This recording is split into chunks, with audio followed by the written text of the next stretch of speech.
ओम सादर नमस्ते जी। आप सबका हार्दिक स्वागत है हमारे चैनल आर्य टू आर्य में। आइए हम अपनी वैदिक कक्षा का फिर से आरंभ करते हैं और आज का हमारा विषय रहेगा दलितों का हिंदू धर्म छोड़ने का नुकसान क्या है। यदि दलित समाज हिंदू धर्म को छोड़ देता है तो वह किस नुकसान को झेलता है, आइए समझने का प्रयास करते हैं। यानी कि जो भारत है उस पर इसका क्या प्रभाव पड़ेगा, आइए उसको समझने का प्रयास करते हैं। सबसे पहले हम ये समझ लेते हैं कि दलित कहा किसे जाता है। जब हम दलित की बात करते हैं तो ये मुख्य रूप में हिंदू धर्म में आता है। हिंदू धर्म में दो प्रकार की मानसिकता होती है। पहली है सवर्ण मानसिकता, जिसे हम सवर्ण जाति कहते हैं। दूसरी है दलित मानसिकता, जिसे हम दलित जाति कहते हैं। ये दो प्रकार की मान्यताएं हिंदू धर्म का हिस्सा है। जब हम इसको आंकड़ों में बांटने की कोशिश करते हैं तब हम कहते हैं कि जो सवर्ण जाति है यह 15 से 20% है और जो दलित जाति है वह 80 से 85% है। यानी कि दो भागों में हिंदू धर्म को बांटा जाता है। जब हम दलितों का दलितों का हिंदू धर्म छोड़ने का नुकसान समझते हैं तो सबसे पहले हमें कुछ मुख्य बातें समझ लेनी चाहिए। पहला पॉइंट है, यदि दलित समाज दलितों का हिंदू धर्म में छोड़ते ही जो हिंदू समाज है वह अल्पसंख्यक हो जाएगा। यानी कि भारत में जो हिंदू समाज है जिसे हम हिंदू धर्म कहते हैं, यदि हम उसमें से दलितों को निकाल देते हैं या दलित उसमें से निकल जाता है तो वह जो 100 करोड़ का समाज है वह छूटते के साथ ही 15 से 20 करोड़ पे आ जाएगा। यानी कि अपने ही देश में जो हिंदू धर्म है वह पूरा का पूरा अल्पसंख्यक हो जाएगा। पहला कारण है दलितों का हिंदू धर्म छोड़ते ही हिंदू समाज अल्पसंख्यक हो जाएगा। दूसरा, या तो अन्य सांप्रदायिक धर्म की तरह दलितों का भी एक स्वतंत्र धर्म हो जाएगा। यानी कि जो दलित है वह जैन की तरह, बौद्ध की तरह, सिख की तरह, इस्लाम और ईसाइयत की तरह अनेक अनेक प्रकार के अपना एक स्वतंत्र धर्म बना लेंगे, जिसे हम कहते हैं सांप्रदायिक धर्म। या तो दलित समाज सांप्रदायिक धर्म में बढ़ जाएगा, जिसका नाम वह कुछ भी रख सकते हैं, भीमवादी, दलितवादी, अम्बेडकरवादी, पेरियारवादी, या जो भी उनकी विचारधारा है, जिस पुस्तक को वो मानते हैं उसके हिसाब से वे अपना एक स्वतंत्र धर्म मांग सकते हैं। तीसरा कारण है, यदि दलित समाज ईसाइयों के साथ मिल जाता है तो जो ईसाई है वह बहुसंख्यक हो जाएंगे। यानी कि भारत में यदि ईसाइयों की संख्या 5 करोड़ के आसपास है तो दलित समाज यदि उनके साथ मिल जाता है तो भारत में ईसाइयों की संख्या बहुसंख्यक के रूप में हो जाएगी। चौथा, यदि दलितों का समाज मुस्लिमों के साथ मिल जाता है तो भारत में मुस्लिमों की संख्या बहुसंख्यक के रूप में हो जाएगी। ये भी ध्यान रखिएगा आप कि दलित समाज जिसके साथ भी जाता है उस समाज की संख्या बहुसंख्यक रूप में हो जाएगी। जब तक आप इस बात को विचारने विषय नहीं समझेंगे तब तक आपको ये समझ नहीं आएगा। चौथा के बाद आते हैं हम पांचवे पे। जो भी बहुसंख्यक समाज होगा वह एक अलग देश की मांग करेगा। यानी कि भारत में जो एक बहुसंख्यक समाज हो जाएगा वह फिर से एक नए देश की मांग करेगा, एक राष्ट्रवाद की मांग करेगा, एक अपने भागीदारी देश की मांग करेगा। यदि मान लीजिए जो दलित समाज है, यदि यह मुस्लिम, सिख, बौद्ध, जैन, ईसाई इनके साथ जाता है तो यह सब बहुसंख्यक के रूप में हो जाएंगे, चाहे वह मुस्लिम हो, सिख हो, बौद्ध हो, जैन हो या ईसाई हो। जिसके पास भी दलित समाज जाएगा वह बहुसंख्यक हो जाएगा और बहुसंख्यक होने पर सभी लोग अपने लिए एक देश की मांग करते हैं, जहाँ पर उनके नीति नियम कायदे हो, उनका समाज हो, उनका खान पीन का व्यवहार हो, उनके आपसी संबंध हो और उनके नीति नियम कायदे के साथ में उनके ही कानून चलते हो। इस बात को विशेषकर ध्यान देने की आवश्यकता है।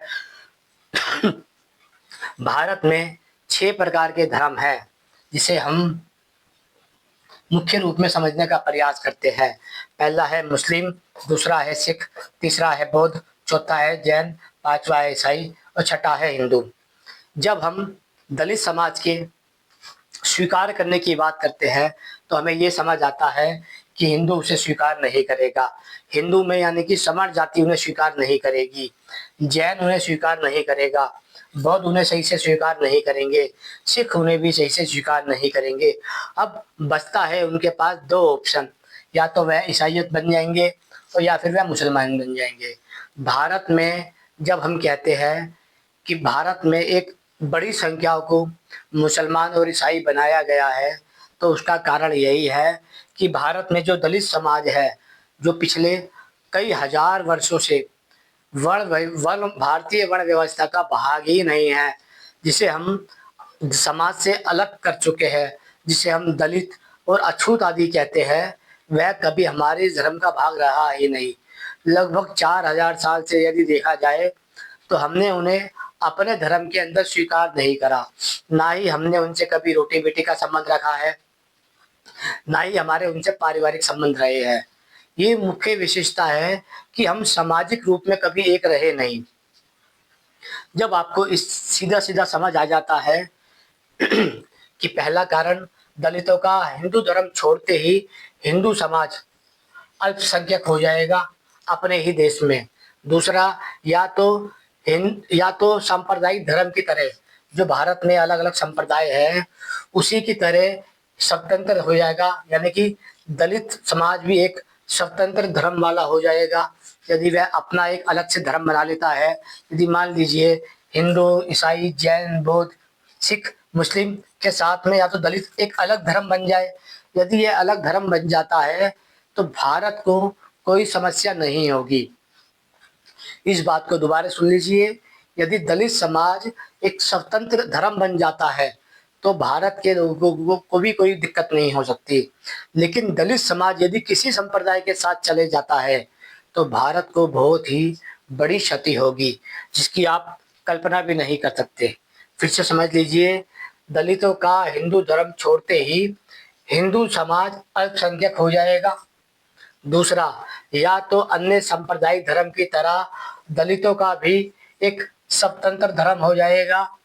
तीसरा, यदि दलित समाज ईसाइयों के साथ मिलता है तो ईसाई बहुसंख्यक हो जाएंगे। यदि दलित समाज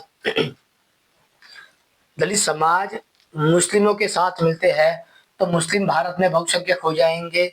उसी प्रकार यदि दलित समाज जैन, बौद्ध और सिखों के साथ मिलते हैं तो वो भी भारत में बहुसंख्यक हो जाएंगे। और जो भी बहुसंख्यक समाज होगा वह एक अलग देश की मांग करेगा, क्योंकि उसे अपने लिए अपने नीति नियम कायदे और शासक चाहिए होते हैं। उसी प्रकार जो देश में बलहीन समाज हो जाता है, यानी कि जिसे हम आज दलित कह रहे हैं, पिछड़ा हुआ कह रहे हैं, गरीब कह रहे हैं, नीच कह रहे हैं, अछूत कह रहे हैं, जो बलहीन समाज होता है, जो जिसके पास शक्ति नहीं होती, जब वह शक्ति अर्जित कर लेता है, यानी कि बलहीन समाज बल एकत्रित करके अपने शत्रु को नाश करने का चयन करता है। यदि भारत में इसी विघटनता के कारण जो भारत में ये उगाया जा रहा है, उसका कारण यही है कि दलित अभी तक शत्रु के रूप में जिसे देखता है वह सर्वज्ञात है समाज को। दलित मानता है कि उसका शत्रु सवर्ण जाति है और सवर्ण जाति मानती है कि उसका शत्रु दलित है। इसलिए दलित और सवर्ण जाति कभी भी एक दूसरे से अपने पारिवारिक और आपसी संबंध स्वीकार नहीं करते। उनका मानना यही है कि दूसरा व्यक्ति उनसे नीच है, अछूत है, दलित है, गरीब है और दरिद्र है, वह उसके साथ किसी भी प्रकार का संबंध बनाना नहीं चाहते। जब हम किसी भी समाज के साथ कोई संबंध नहीं बनाते हैं तो वहां पर वह शत्रु का ही भाव उत्पन्न करता है। फिर 7वां पॉइंट आता है, भारत फिर से हजारों सालों की गुलामी में जाएगा। यानी कि दलित समाज यदि सिखों के साथ जाता है लेकिन सिख उन्हें स्वीकार नहीं करेंगे, दलित समाज यदि बौद्धों के साथ जाता है तो बौद्ध उन्हें स्वीकार नहीं करेंगे, दलित समाज यदि जैनों के साथ जाता है तो जैन उन्हें स्वीकार नहीं करेंगे, दलित समाज यदि सवर्णों के साथ जाता है तो सवर्ण समाज उन्हें स्वीकार नहीं करेंगे। तो दलित समाज के पास केवल 3 ही ऑप्शन बचेंगे। पहला ऑप्शन है, या तो वह स्वतंत्र रूप से एक अलग धर्म बना ले, जिसे वह दलित नाम दे सकते हैं, अंबेडकर नाम दे सकते हैं, भीम नाम दे सकते हैं, बहुजन नाम दे सकते हैं, जो उनको प्रिय लगता है उस नाम को वह रख सकते हैं। दूसरा, या तो वह सिखों के मुस्लिमों के साथ जाएगा और वह मुस्लिमों की आबादी को बहुसंख्यक के रूप में कर देगा। इस बात को ध्यान रखना होगा, यदि दलित समाज मुस्लिमों के साथ जाता है तो मुस्लिम और दलित यह दोनों पहले की तरह ही भारत पे फिर से शासक करेंगे और भारत को ये कई हजार वर्षों तक गुलामी की ओर ढकेलेंगे। भारत में जब हम गुलामी काल में लेके जाते हैं तो गुलामी काल में हमें बहुत सारे राजा मिलते हैं, चाहे वह राजा किसी भी जाति के हो, किसी भी मत के हो, किसी भी पंथ के हो, वह सब के सब राजा जो है वह दलित राजा होते हैं। दलित का अर्थ वह होता है जिस व्यक्ति ने जातीय वर्ण व्यवस्था को स्वीकार नहीं किया, उसे दल से अलग कर दिया जाता है। वह सभी लोग जातीय वर्ण से अलग होने के कारण दलित कहलाते हैं, चाहे उसमें बौद्ध आए, जैन आए, सिख आए, मुस्लिम आए, ईसाई आए या अन्य सभी के सभी आए। जो भारत में जातीय वर्ण व्यवस्था को स्वीकार नहीं करता, यानी कि जो पुराणिकों द्वारा बनाई गई ब्राह्मण जाति को जाति नहीं मानता, क्षत्रिय जाति को जाति नहीं मानता, वैश्य जाति को जाति नहीं मानता है, वह सभी लोग उसी प्रकार दलित है जिस प्रकार वह उन्हें अछूत मानते हैं। संसार में यह व्यवस्थाएं लगभग 3500 से 4000 साल पहले हुई है। 4000 साल पहले संसार में कोई अन्य सांप्रदायिक धर्म नहीं था, केवल और केवल ऋषियों का वैदिक समाज था। जब ऋषियों का वैदिक समाज पौराणिकों के हाथ में आया और उन्होंने जातीय वर्ण व्यवस्था को स्थापित किया, तब से ही भारत में या संसार के अन्य देशों में यहूदी, ईसाई, इस्लाम, बौद्ध, जैन, सिख, रविदासिया अनेक अनेक प्रकार के सांप्रदायिक धर्म बनते चले गए। जब यह सांप्रदायिक धर्म बनते हैं तो यह जो बनते हैं ये मुख्य रूप में उसी वर्ण व्यवस्था के भाग से निकलते हैं जिसे हम 4 भाग में बांटते हैं। पहला है ब्राह्मण, दूसरा है क्षत्रिय, तीसरा है वैश्य और चौथा है शूद्र। ब्राह्मण को आपने जाति बना लिया, क्षत्रिय को आपने जाति बना लिया, वैश्य को आपने जाति बना लिया और शूद्र को आपने दलित बना दिया। यानी कि जो इस व्यवस्था को स्वीकार नहीं करेगा वह दलित है। मुसलमान भी दलित में आता है, जैन भी दलित में आता है, सिख भी दलित में आता है, बौद्ध भी दलित में आता है, ईसाई भी दलित में आता है। सभी के सभी उसी दलित का भाग है जिसे हमने वर्ण व्यवस्था का स्वीकार नहीं किया। यदि मान लीजिए हमें फिर से वर्ण व्यवस्था तैयार करनी हो, यानी कि हम चाहते हैं वर्ण व्यवस्था फिर से संसार पे लागू हो जाए, तो वर्ण व्यवस्था को लागू होते ही जो आप दलित की बात कर रहे हैं, मुस्लिम की बात कर रहे हैं, सिख की बात कर रहे हैं, बौद्ध की बात कर रहे हैं, जैन की बात कर रहे हैं, ईसाई की बात कर रहे हैं, इन सबको आप वर्ण व्यवस्था के कौन से वर्ण में रखेंगे? ब्राह्मण में आप रख नहीं पाएंगे क्योंकि ब्राह्मण जाति है, क्षत्रिय में आप रख नहीं पाएंगे क्योंकि क्षत्रिय जाति है, वैश्य में आप रख नहीं पाएंगे क्योंकि वैश्य जाति है, बचा आप शूद्र वर्ण। शूद्र आपने मानते ही नहीं किसी को, अब आप मानते हो दलित वर्ण। दलित में जो जातियां है वह तो अभी दिखाई दे रही है हिंदू धर्म की, ये लेकिन जो बौद्ध जैन सिख ये सब के सब है, ये भी उसी दलित जाति का भाग है।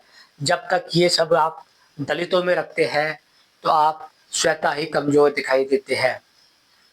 आशा करता हूँ विषय सरलता से समझ आ गया होगा। दलितों का हिंदू धर्म छोड़ने का नुकसान क्या है? पहला नुकसान है दलितों का हिंदू धर्म छोड़ते ही हिंदू समाज अल्पसंख्यक हो जाएगा।